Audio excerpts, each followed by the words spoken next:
Good evening people, this is Hemant Kumar, teacher of anthropology and political expert. हमारी कई दिनों से क्लास ओरांग ट्राइब पे चल रही थी, तो जिसमें ओरांग ट्राइब में हमने उसका social life, economic life, political life की चर्चा कर ली थी।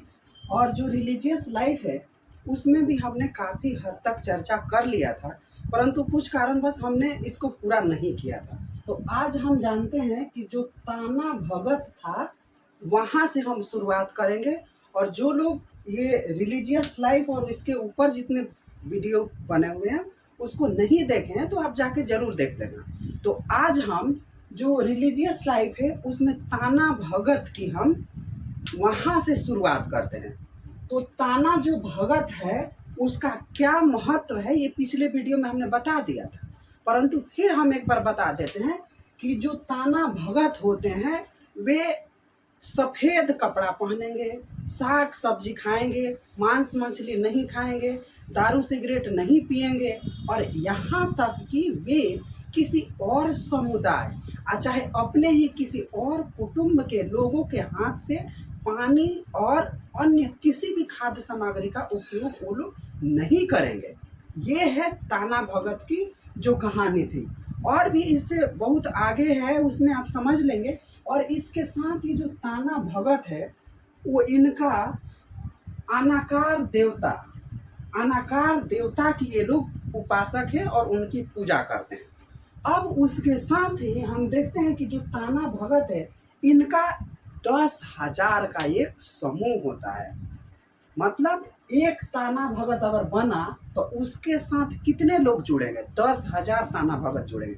उसके साथ ही हम देखते हैं कि जो मुंडा समुदाय है और जो खरिया समुदाय के जो ट्राइबल हैं वो ये लोग हैं जो किसी कारणवश धर्मांतरण कर लिए थे, और वो धर्मांतरित लोग भी इन ताना भगत के साथ जो 10,000 का समूह है उनमें ये लोग मिलते हैं और उस समूह में ये लोग आते हैं। अब चलिए हम ताना भगत का जो महत्व है उसकी चर्चा अब हम करते हैं।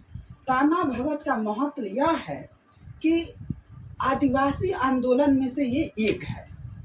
हमने जो पीछे वीडियो है रिलीजन लाइफ का उसमें हमने देखा है कि जब महात्मा गांधी कांग्रेस पार्टी की स्थापना किए थे और उस कांग्रेस पार्टी के जो आंदोलन है, स्वतंत्रता संग्राम था, उस संग्राम में ओरांग जनजाति का काफ़ी महत्व है।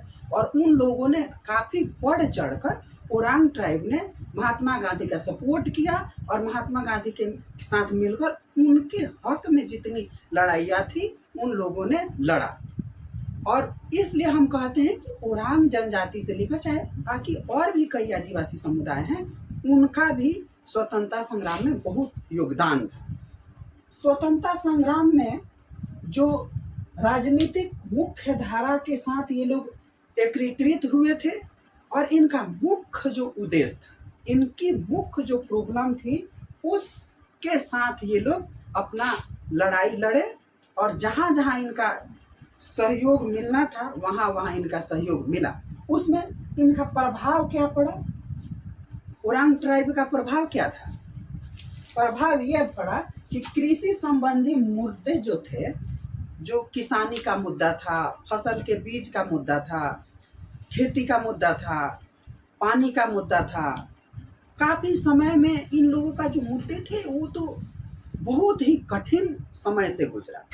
यहाँ तक कि अगर हम आज की बात करें तो जैसे कई सारे जो गवर्नमेंट की स्कीम चल गई, गवर्नमेंट की जो रूल कानून आ गया, उस कारण से दलित आदिवासी और वनवासियों कृषकों को बहुत ज़्यादा कठिनाइयाँ होती जा रही है।